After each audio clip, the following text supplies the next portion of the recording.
This is Brett from the Prosecutors Podcast. Thank you for joining Jeff, the man you know better as the shepherd to his indie podcasting flock, the Podcast Father, on this journey, sharing great things content creators are doing. He is the Indie Podcaster. You've been searching for a podcast. Want to know about some great artists? You've come to the right place. Indie Podcaster, with your host, the Podcast Father.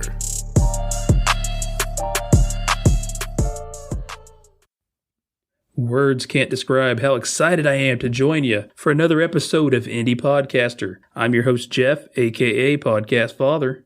I hope you all are doing well. I certainly am here, just getting prepared for this winter storm we're going to get, about a foot of snow. That'll be a fun time. But I'm hanging in there, and I hope everybody listening is doing great. Today's episode is going to be great because I'm speaking with somebody who's been at the forefront, really the ground level of a true crime investigation that I've been very intrigued in since I heard about it, the Murdaugh murders. You've seen this case all over 48 Hours, Dateline, everywhere as of late. But I actually got to speak with Mandy Matney, who has been an investigative journalist investigating this since it all unfolded beginning back in 2019. I'm super excited to talk about this investigation with Mandy, but I'm just as excited to talk about her podcasting since she's launched this podcast last summer. By the time September hit, Murdaugh Murders podcast that she created has been in the top 10 of Apple podcast charts literally like the whole time. It's incredible. So I'm excited to talk to her about that because as an indie podcaster who has really been able to strike something and make a podcast that has just gone to incredible heights, it's awesome to hear the story behind that. And she's so relatable to a lot of the people that are listening to this because they are podcasters. She does not do a lot of these interviews. In fact, this might be the first that she's done, for the time being at least. So I'm super honored to be able to have this conversation with her. And I'm super honored to be able to meet her over the last couple of months and really call her my friend. So I don't want to waste any time before we get into this conversation. But I do have a few housekeeping things I have to take care of. Around here, we call it the business. So let me knock that out, then we'll get into this awesome conversation. Seriously, this podcast would not exist if it wasn't for the awesome love that you guys show me in the content creator community. If you're not in contact with me and you would like to be, or you'd like to be featured on this podcast, you can go about this in a couple different ways. If you just want to chat with me, hit me up on Twitter at podcast_father. Hit up my website, podcastfather.com. There you will also find a form that you can fill out to be featured on this very podcast. If you really love what I'm doing, I just would love it if you subscribe to this podcast. If you'd hit up some of the Patreon, Buy Me a Coffee, PayPal options at podcastfather.com. You can leave me a review on your favorite podcast listening platform. I'd be thankful. I'd love you. I'd appreciate it. I'm going to share some sponsors with you. They do help me keep making this podcast, but more importantly, these are great tools that independent podcasters should be using. Podpage. You can build a beautiful podcast website literally in less than 5 minutes, guys. It's amazing. It uses your RSS feed and it automatically creates all of this. You can customize it and do all the different things you want to do. There's all sorts of different packages. You've got to have a website if you're a podcaster or content creator. You have to.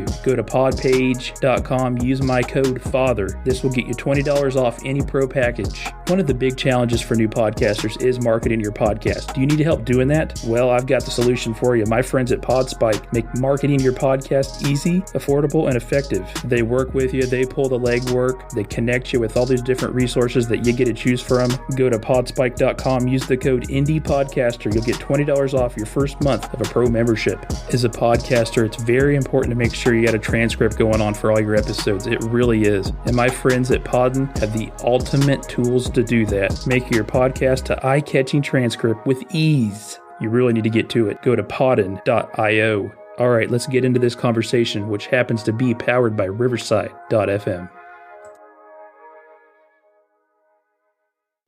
Mandy, I appreciate you taking the time to chat with me today. I know I've been harassing you for 3 or 4 months now, so I appreciate you finally meeting up with me. I'm sorry that it took so long for me to do this. It's been a really crazy few months, to say the least. So I appreciate your patience. Oh, no problem at all. And I do want to mention that I think this is, like you said, one of the first things that you've done interview-wise since you've launched this podcast last summer. What was it, late June, I believe? Yeah, late June. June 22nd, I believe, is when we launched. Yeah, and I've barely done any interviews at all. some of the listeners listening might not know what it is. It's the Murdaugh Murders podcast. I'll let you talk through it a little bit because they want to hear you talk, not me, most likely. So they get sick of me talking. But no, anyway, this podcast is awesome. And this case is like really, really big. And the growth of this podcast has been substantial because of that and the work that you're doing personally from an investigative piece. So it's incredible. Well, thank you.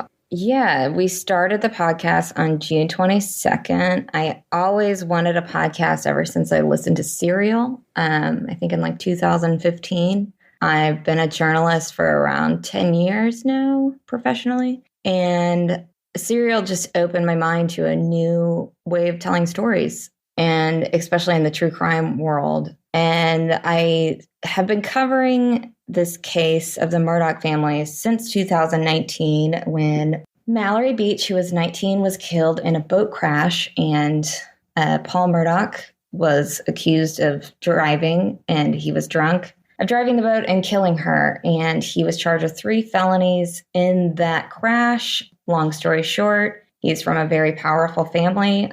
His grandfather, great-grandfather, and great-great-grandfather all served as what we call as the solicitor, but it's basically the district attorney of this area in South Carolina. So very, very powerful people in his family. Owns a big law firm that is very feared in the Low Country here. So when the crash happened, we immediately were hearing that they were going to cover it up, that nobody was going to be charged. And it kind of just sent me on this journey that I never expected. I always keep thinking back to the first day that we were covering the boat crash. It was a Sunday. I keep thinking back to that. And like, if I would have known what it turned into, would I have gotten into this willingly? And I don't know the answer to that, because by pulling at strings the last couple of years, so many crimes have been uncovered just by looking at this family. And then everything got way crazier on June 7th when Paul Murdaugh, the kid who was driving the boat that night that killed Mallory, was murdered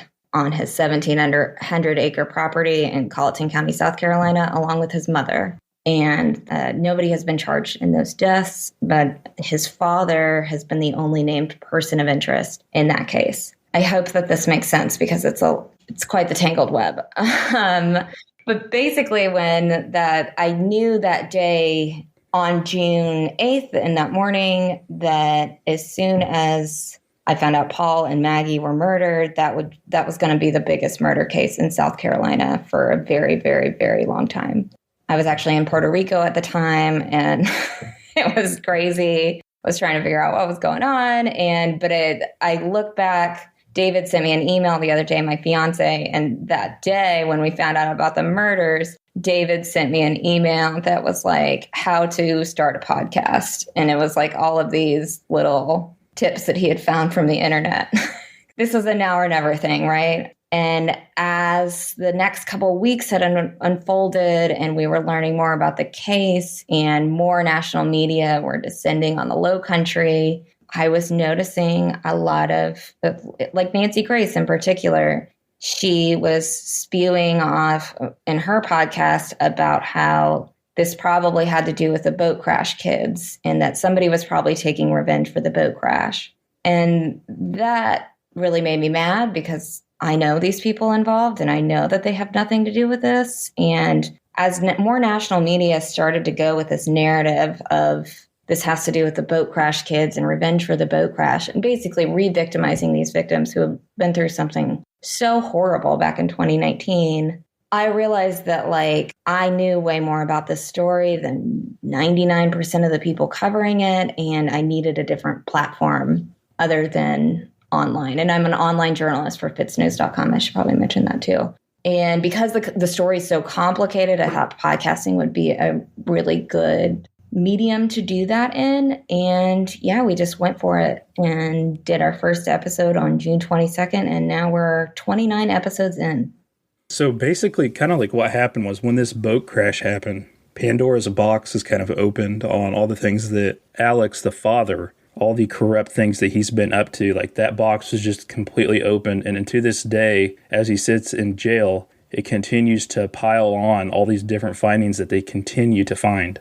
Yeah, it's really, when we go back and think about it, the boat crash was absolutely the first domino to fall that led to the end of a dynasty, which is the Murdaugh family. And it's horrible that Mallory had to die for all of this to come uncovered. Because of her death, people started talking to me and saying, I've had enough of this family. People in Hampton, and they're from Hampton County, which is a very rural, small community. And I live in Hilton Head, which is about an hour and a half away. And the boat crash happened closer to Hilton Head in Beaufort County, where I live. But before that, the Murdaughs were completely under the radar and nobody was looking. So I started digging and talking to people. And one of the first things I remember, the week after Mallory died, one of the first things people started to say to me is look into the death of Stephen Smith. And so I start uncovering this other death of 19-year-old Stephen Smith, who was found dead in a road. And I eventually get the case files. And he was dead. He was found dead in 2015, and that case is still unsolved. But the case files just had the Murdaugh name all over it. All of these different people were saying that the Murdaughs had something to do with this case. And it looks like some sort of serious obstruction of justice of some sort occurred because authorities just pretty much stopped investigating the case and dropped it. That's really sad because I've gotten to know Sandy Smith, Stephen's wonderful mother, over the last couple of years, and she just is stuck without answers right now still, and that's horrible. But another thing that happened after the murders was the South Carolina Law Enforcement Division, who was investigating the Murdaugh murders. They reopened the Stephen Smith case. I think it was 2-3 weeks after the murders happened, and they said they opened it based on information gathered during the course of the double homicide investigation. So the police have linked between Stephen Smith's murders and the Murdaugh murders, but we have no idea what that link is and what's going on there. But at least Sandy actually has the chance of a real investigation now and the chance of getting answers. And that's something I'm really proud about. Yeah, absolutely. And it's like we see that a lot of the times where when something goes so mainstream media, it kind of like forces the hand of like a certain investigation, and then it kind of leads to, like you said, like a domino effect of other things. And I think that's what we're seeing here. So you were with Fit News when this started? I was with the Island Packet when this whole thing started, and that is a mainstream media outlet owned by McClatchy, which is one of the biggest newspaper companies in the country.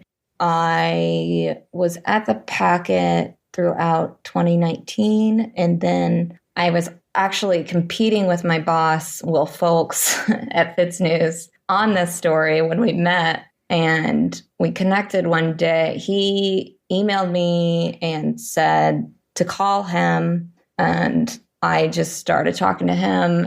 And he was like, dang, you're getting all these really good scoops in this case. He started joking like, well, what if you came and worked for me? And I really didn't like my job at the time or who I worked for. So I kind of joked back of like, maybe I would do that. And then I ended up starting there as his second employee. And Fitz News is an independent news outlet in South Carolina. And I started as his second employee in January of 2020. And now we have 6 full-time employees. So that's pretty cool. Yeah, that's awesome. Yeah. And I'm very much into independent journalism and what we're doing there. So very passionate about that.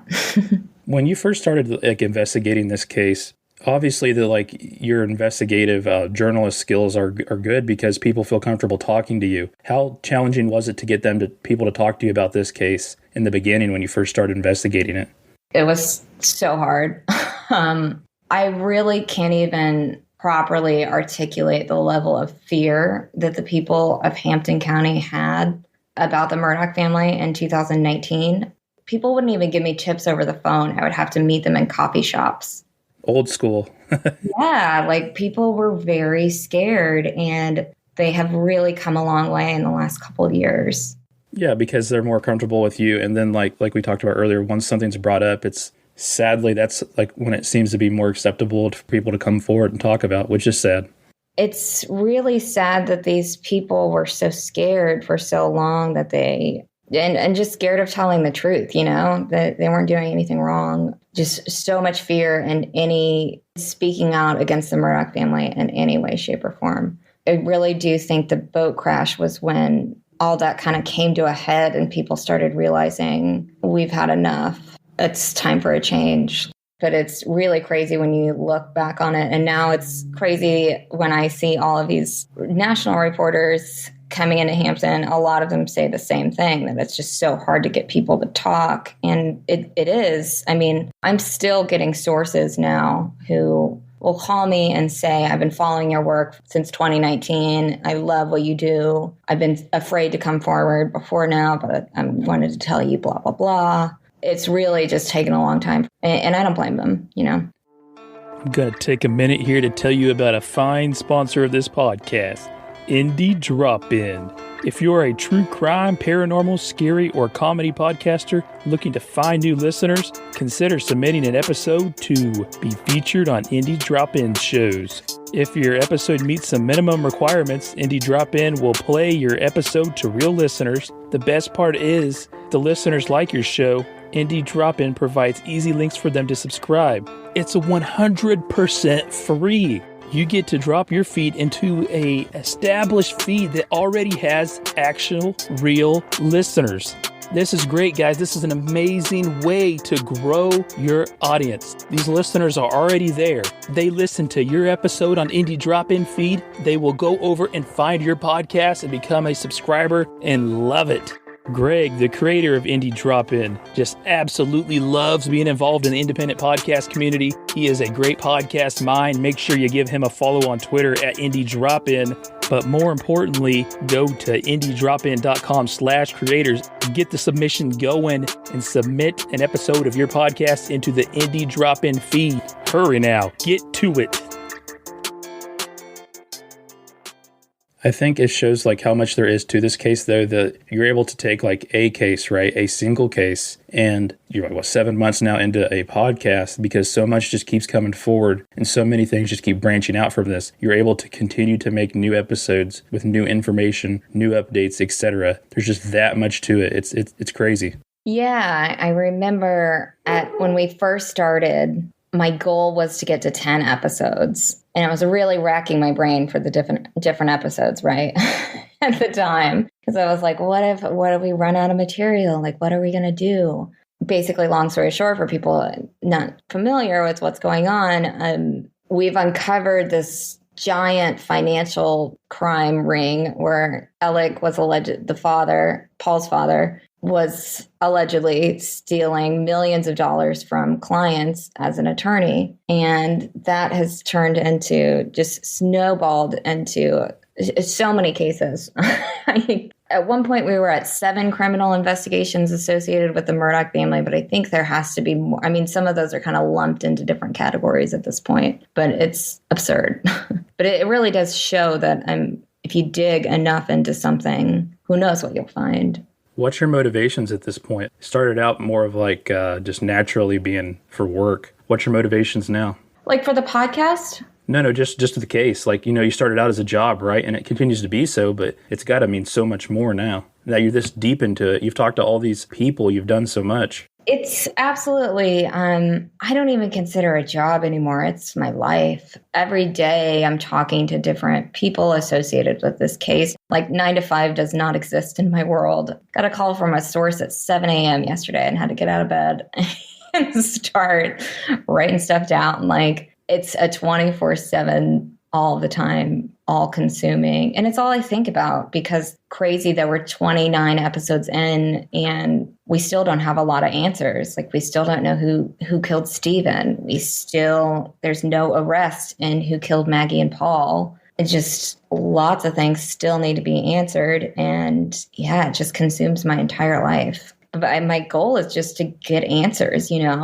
Every day I'm pulling at different strings, talking to different sources, going down different rabbit holes that sometimes they just seem so insane and then end up being the truth or having a nugget of truth in there, But yeah, I mean, getting answers and getting these cases solved is the ultimate goal. Yeah. Getting justice for the families. I mean, people like Sandy Smith and Stephen's twin sister, Stephanie, they've waited almost 7 years to get answers about what happened to Stephen. And that's just horrible. And then another goal is really to expose what's going on in our criminal justice system and how they're really, that's my dog Luna, if you can hear her in the background. Anybody that follows you on Twitter knows Luna very well. Luna's a part of the podcast. She's very vocal. She likes her opinions to be heard. Yeah, I mean, I really want people to see this problem in our criminal justice system that has got to be fixed, which is that if you are rich and powerful and influential, you really have one path in the criminal justice system, and things work in one way. And then if you're everybody else, they work in another way. And that needs to stop. That needs to be exposed. It needs to be one system for all. Absolutely. So going to you a little bit here. So first and foremost, right, I mean, you have a podcast, but you're a journalist. You've moved around doing different journalist things since you graduated college or whatever, and it's landed you in South Carolina. Not necessarily, it's not where you started, but you've traveled quite a bit. I mean, how's that been? Have you learned a lot throughout the last decade? Yeah, I started at a small newspaper in the Ozarks. I was the managing editor when I was 22 years old of a tiny newspaper in Waynesville, Missouri. And I learned more about journalism and like the impact of local news and that tiny newspaper. I'm glad I started my career there. And, and then I moved to Danville, Illinois, and now I'm in South Carolina. South Carolina really made my home. I just love it. I love the people here. I love the weather. It's beautiful. I fell in love with this place in a way that I've not with anywhere else. And I mean, it's not 2 degrees there right now? Well, it is 43, and that is like really, really bad for South Carolina. Everyone is complaining and inside. And it's been interesting reporting on a place like Hampton. It would be assumed that if you're an outsider, if you're like from the North, if you don't know, didn't grow up there, they won't talk to you. They're nothing. They're not like that at all. They're very accepting. They're just very thankful that somebody is listening to them and helping them. I've learned just so much about what it's like to grow. I would never say I know what it's like to be in Hampton, or I would never claim that I'm from South Carolina or anything like that, because I'm not, but I am very thankful for a lot of my sources that will answer questions every single day of like, what was Alex like in high school? What was, just to give me a better sense of the place that I'm reporting on. There are a lot of podcasters that listen to this podcast, so this is a cool conversation because we were talking about this before we started recording. You started this podcast last summer. There's a few people helping you out with this, David included, not just yourself. So When David threw that idea out there for you, then you started. And you were not quite the, how should I put it, like we all are. The audio quality was not quite where it is now, and the structure and everything of the show. You were just like a brand new podcaster, just like everybody else, is what I'm trying to say, I guess. Yeah, I was. I had no idea. I mean, I had listened to podcasts for years. I knew what I wanted it to sound like. I didn't really know how to get there. But yeah, it was just a lot of trial and error. I remember our first episode, it took us 6 hours to record 6 minutes. and it still didn't sound that great. But like, I love the fact that you can listen and hear us improve with every episode. And David, he wasn't like an audio engineer or anything. He has a marketing background and just kind of figured out, we have a free audio program that we use to make the show, like Audacity or something. Audacity, yeah. Yep. Yeah, it's Audacity. Yeah, I mean, he has figured out so many things that blow my mind too. It's been a learning experience for both of us. And it's funny too, I've written for print, been a newspaper reporter for 10 years. So writing for a podcast has been so different, but now I'm catching myself. It's harder to write news articles than it is to write a podcast show. Because, it's just a different style and feel, and you get so used to, different things. It's starting to come a lot more natural. Yeah, they're completely different for sure. So when the first episode you talked about, and the cool thing about the podcast is like your episodes, and I like a lot of true crime podcasts, like Case File, True Crime Garage, the Prosecutors Podcast. I mention those same ones all the time. There's a lot, but your episodes are like not these hour-long things normally. They're short, sweet, and to the point. Would you agree with me on that? Yeah. I have, as we discussed earlier, I have ADHD. And I like to be very to the point because for me, I get bored very easily and I get distracted. And I'm sure that reflects in my podcast. Like, we don't really like to mess around a lot with, chit-chatting about random things. I like to just get into it and give people the information they need and move on, And, I do like a lot of, I love My Favorite Murder and podcasts like that. I'm not saying anything bad about them whatsoever. We just like the scripted, to the point. It's usually around 30 minutes. They're getting longer, though, as things are getting more complicated. Yeah, which happens for sure. I recently listened to the True Crime Garage, did like a 4-parter on this case that you're covering. And there's definitely like a different podcast for a different mood that you're in, And I think informationally yours is great. And it was really like, and we'll talk about this real quick. The timing was like really good of you creating this podcast. Am I right? Yeah,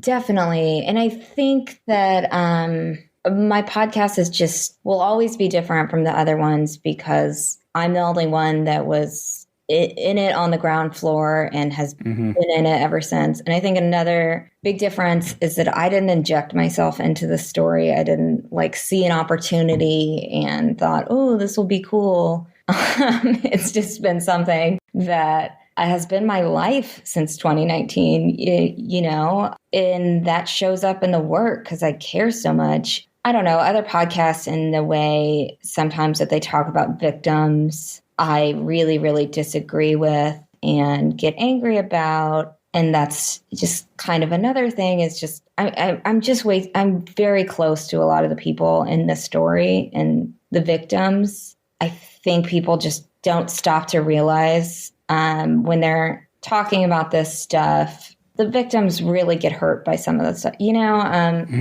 I think it's just easy for people following a true crime story to think that this is like a cast of characters and this is a fun game of Clue. And it's not. There are real people and real lives being affected. And the worst part about it is the victims didn't choose to be in this international news story. They don't want to be talked about like this. They don't want people to speculate random things about their life. They just want to move on. I don't even know what the question was there. That was just a little rant.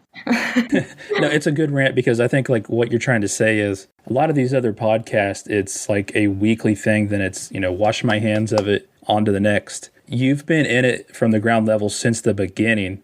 And when you started this podcast, it was along the timeline that this case just started taking more twists and turns. You started it at the perfect time, and you were the perfect person to start it because you are actually... you're hands-on with this whole investigation and case. Yeah, and so a big example of that, and we haven't even gotten into this part, Labor Day weekend. So we were a few months into the podcast. I believe we were 9 episodes in, something like that, 8 episodes in, maybe 7. I want to match up this timeline with how the podcast's popularity. Obviously, it's been an Apple top 10 podcast for several months. When you're saying Labor Day, where were you at as far as popularity on the podcast before we talk about this big significant moment? Okay, so before this big significant moment, I want to say we were around 75 in true crime. And okay. I was really excited. I was like, oh yeah, that's actually awesome. Yeah, I was really excited about it. It might have been lower. I think that was the highest that we were at ever before that point, right? Mm-hmm. And then Labor Day weekend, Alex Murdaugh, he apparently set up some sort of suicide for hire situation and was shot in the head, kind of, because there was no wounds, but we were told he was shot in the head on Labor Day weekend, the Saturday before Labor Day. And that just sent this entire story into another stratosphere. All of a sudden, the New York Times was sending push notifications about it. CNN was sending push notifications about it. And after that, it became, in the next couple of days, his PR team was saying that he had an opioid addiction. And then it started coming out that he had stolen at least $10 million from his clients. And his law firm was saying that. And that's just when this whole thing just went crazy into this international news sensation, basically. And within, I think, like 2 weeks after the shooting, we were at the #1 podcast on Apple. It really was right after that. You're right. And then, I mean, we kind of floated around the charts since then. But this month, we've gotten back up in the top 5. And I'm really proud of that because the first time it was kind of a fluke situation. You know what I mean? Yeah. It was like we were like the best podcast of this international news story, and there was all these people finding out about the Murdaughs and wanting to learn more, and so they were getting into podcasts and looking up to podcasts, and that's how we shot up to #1 then. But now I'm really proud of being in the top 5. I don't even know, top 10, top 5. I haven't checked it in a while, but basically the top 10 all the time, almost. Yeah. Yeah. And since then, I've been able to hire my best friend, Liz, who was a reporter with me as we were working on the story in 2019. And she is the co-host on the podcast. That's been awesome. And we've just made a lot of improvements. So I'm really, really proud of being in the top 5 now, because it's like, it wasn't just because of a fluke situation, you know. It's after a lot of hard work and making good decisions to really improve the podcast. Yep, like where we started a while ago, it's come such a long way, just the podcast itself, the way you structure it, the audio quality, everything. I'm sure this is like when that happened, it really changed your life too. I know that's like when we probably first started chatting a little bit, around September, October, and I just like told you like, hey, I think what you're doing, I think it was September probably when I heard your podcast for the first time. And then to see it just grow and improve so much, it was incredible. But with that, and I think this is how I kind of like met you, but with that was a big impact on your life, right? I mean, it's not everything is positive. No, it's not. It's a lot of stress. I'm not used to internet trolls at all. I get really upset, especially when people attack victims. I'm really still trying to maintain like a healthy distance between myself and social media a lot of times, because, you know, it could get really hard reading really mean things about yourself on the internet. Hey, listener, are you a podcaster or content creator? Well, you've got to hear this. I'm going to talk to you about Riversidefm. I use Riverside to record all my interviews for this podcast. I absolutely love it. Super simple to use, and I get the audio quality of an actual recording studio. You can have video resolution up to 4K, uncompressed crystal clear audio, and continuous file uploading throughout your recording. I've used a lot of different things to record this podcast, and I'll be honest with you, some of them were just way more complicated than they needed to be. That will not be an issue with Riversidefm. It is super simple, and with that, you still have the quality audio, which is very critical. The support team is great and always available to assist you with any questions that you may have. Damn it, I'm serious when I say this. Riversidefm is the ultimate great recording solution for podcasters and content creators. Go online right now and check it out. You can do a free trial and give it a shot. I guarantee afterwards you will be so happy with it. You'll be looking through all the different packages and you will find one that meets your needs. Legitimize the content you are recording and creating. Go to riverside.fm right now to get started. I think I don't know, some people that you've blocked along the way, I was trying to stand up for you a little bit because I just started seeing it and I was like, this is ridiculous. And I think that's where I kind of like stepped in and yeah, and that's why I'm doing this interview, because I really appreciated that. That was really nice.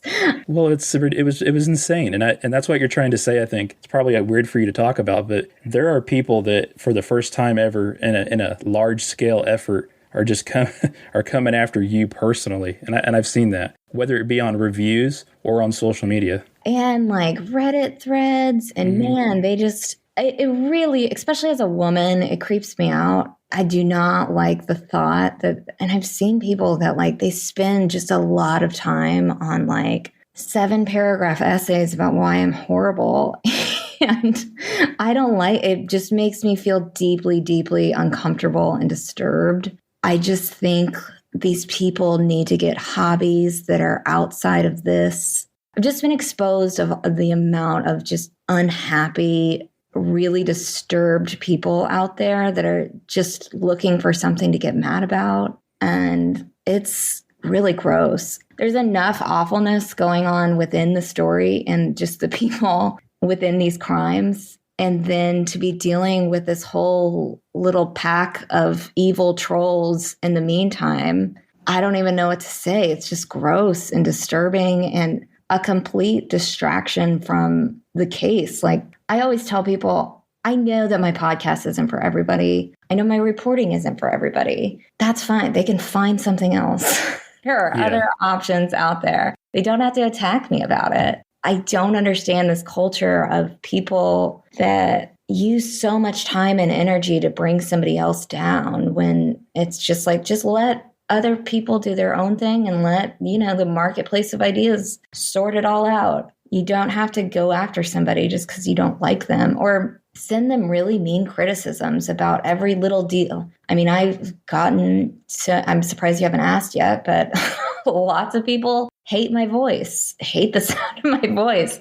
I get emails about it all the time. But what I don't understand is like, I've listened to so many podcasts that I don't like. I just turn them off. I would never write a bad review about them because it's not my thing. Good for them for making a podcast. And if people like it, good on them. It's not my place to go in and be like, I hate this, and I'm going to tell you why I hate it. Well, yeah, I think the first thing I was ever called was Mandy's minion from some lady that had I think her bio said something about Christian mom, Bible loving or something. And she started instantly cursing at me and calling me your minion. I thought that was interesting. But no, I think my point was like, because some of the people listen to this, like I see a lot of really small podcasters that say like, I got my first 1-star review. A change just like that in an instant. When this podcast became so big, you were receiving and continue to receive an onslaught that you have to deal with of this. It probably is hard to manage sometimes. So more or less, it's like, how do you push all that aside and continue to focus on the most important thing, which is this case, which is, like you said, already such a negative thing to begin with. Not the people you're interviewing, but just the situation it's bad, Yeah, it's draining. It's depressing enough in itself. Blocking has been amazing for me. I know a lot of people, I know there's this conception out there that like blocking is giving in to people and that like, don't let the trolls know that you blocked them. And I don't care about that at all. I'd block several people in a day, really, because my mental health is what's most important for me to focus on this case. And if I'm drained, then I'm not going to get anything done that day and I'm not going to get answers. So it's just about staying the course. It's about, if I see something just anywhere relatively negative from a message or an email, I'll just delete it and I won't even read it. And I can't stress this enough. There's no winning and fighting with these people. So I also struggle with the fact as a journalist, it's always been my job to hold people accountable. And I like to call people out on their crap. And I like to, not give in. For the sake of my mental health, I just have to block. I don't even look at the reviews. I don't, like I said, read most of the emails that it's funny. A lot of people will start an email with a compliment. And so I'll start to read it and then it gets like really nasty after that. And I'm like, you tricked me. But yeah, those have been my mechanisms. And, I have a great support system of friends and family and lots of people that are there to help in any way. Whether that's, reading my messages for me and deleting all these people, blocking, etc. Because my main focus, like you said, is this case and getting answers. So let me ask you something, though, about like podcasting. Yeah. You've got one of the most popular podcasts right now out there. Obviously, it's an investigative branch off of your work in journalism. But what is your goal with the podcast itself, aside from just the case piece? As long as there are unanswered questions, I think we're going to keep going. But beyond that, I want other journalists to be listening to my podcast that have a case of their own, to make their own podcast and to do what I did, which is just start talking into a microphone and telling the story from your reporting. Because I think just a lot of podcasts are basically people talking about reporters' work, right? Mm-hmm. It's really reporters who dug all that stuff up. I would really love to see more reporters take ownership of their work and be able to use this platform, because it's an amazing platform for journalism. And I absolutely believe it's a key component to the future of journalism. Incredible answer. That's what I was, I don't want to say that's where I was guiding you, but that's what I was thinking. Like it's about that next level. Because at the end of the day, you're always, and I can tell your mindset, you're going to be a journalist. And it's about taking advantage of all these things out here that can help not only the journalism investigation piece, but also the victims and et cetera. There's like advertising and podcast work, and it's just so much more of a sustainable model than online journalism. So advertising online is it's really hard to get advertisers for online journalism. Yeah, I mean, it is. Yeah, and a podcast is just an excellent format. So you can tell the story and you can get it out to as many people as possible. And another thing that I found with the format of, like with interviews that I do, the quotes just do not come across in stories in the way that they do in podcasts. And a lot of the recent podcasts, especially, some of the people I'm interviewing will go on for 5 minutes. And there's really like no way of putting that into a story online, you know? Mm-hmm. But you just get so much more in-depth knowledge of what's going on in the story from a podcast than you do from any other. It's really been the best way to tell the story. And another thing, when we were talking about like timing and everything, have you noticed in pop culture, like how much podcasting is become a part of like plots on TV? Exactly. Yeah. I referred you to a Netflix show that I've just finished, and it actually came from a podcast. Then the other one that I mentioned, they constantly referenced podcast in it. So yeah, it's huge. Maybe it's because I've just gotten into podcasting in the last year, but I'm noticing on all of these shows that I'm watching, like Dexter had a huge podcasting plot line in this season. The new Sex and the City, she does a podcast. It's just crazy how it's blown up into this thing that is really huge in pop culture.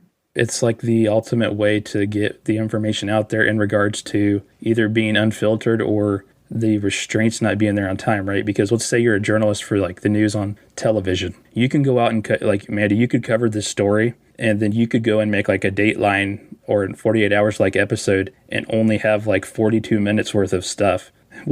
Like, because it's all condensed down, right? And same with like writing. You can only write and articulate so much from something, but podcasting is different. Yeah, it's just a whole new world. And I really believe that I don't think a lot of journalists and a lot of media companies are using it in nearly the way that we should be. You know, I think people like me, I would just get intimidated thinking about the thought of starting a because I always just envision, you know, you have to have a perfect studio and you have to have all this equipment and you have to do this and you have and it's just not that it's not nearly as complicated as I think one would think that it would be. And it's not as hard to make a good podcast. And like we said before, it's mostly about the content. You've got one of the most popular podcasts in the world now. And like you said, David's on Audacity. The equipment's not exactly a studio quality. No. But the important thing is always going to be content first and foremost. Yeah, absolutely. And as we were talking about before, it's never going to be perfect. And I like that our podcast isn't like a perfect product and that you can hear us improving along the way. Because again, that shows other people you can still do this. It doesn't have to be perfect. People will still love it, even if it's not perfect. But you can sit all day and analyze about every little thing that needs tweaking. I remember with the first episode of, you know, going over it and over it and over it. And I haven't listened to it in a long time, but it definitely sounds significantly different than our latest episodes. But I remember being like, we could have done this we could have tweaked this for weeks. But you'd get to the point where people want the information. It's not about the tweaking. They want the reporting. They want the storytelling. And if that's there, then that's what you need to worry about. I do want to give you a second, though, you know, to kind of explain where to find everything and then maybe give some thanks to the people that are helping you out as well. MurdaugHMurdersPodcast.com is our website that has links to, Apple Podcasts, Amazon, Spotify, all that good stuff.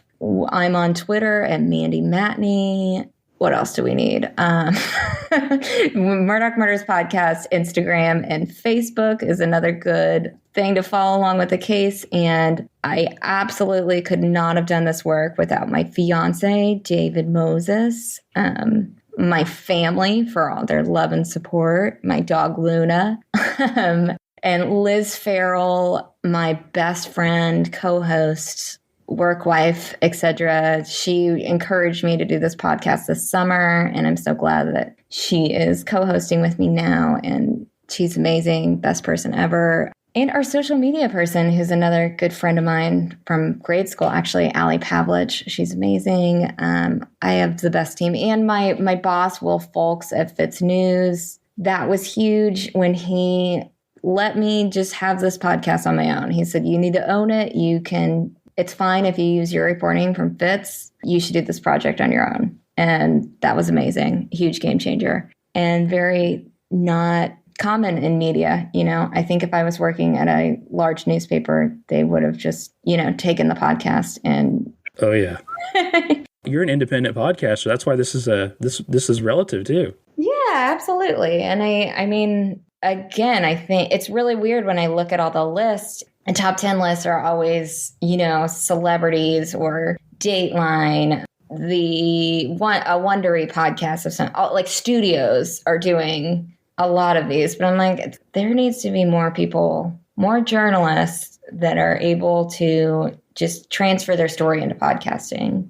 I really believe that they're out there, but I also believe that because of the state of the news industry right now, a lot of those journalists aren't able to do that. So that's why I'm a huge proponent of independent news outlets, that are like mine, that encouraged me to do this and let me own it on my own. Absolutely. And it's been awesome getting to know you and becoming friends with you. And I appreciate your support. And then, I'm always also thankful to support somebody who's doing this for really the right reasons. And it's awesome to see somebody kind of break through and be able to take something like podcasting and with hard work that they did beforehand, not just with podcasting, and really make it something. So I'm thankful that you took the time to chat with me today and also kind of get to know me over the last several months. I really appreciate it. Yeah, Jeff, this was great. Thanks for listening, and thanks for telling a friend. But more importantly, thank you for supporting independent content creators. I hope you enjoyed this episode and continue to listen to the upcoming ones. I'm really trying to do something special here by highlighting all the amazing things all these amazing content creators are doing. I hope you continue to join me on my journey. I'm Jeff, aka Podcast Father, the Indie Podcaster. Keep being you, keep being great.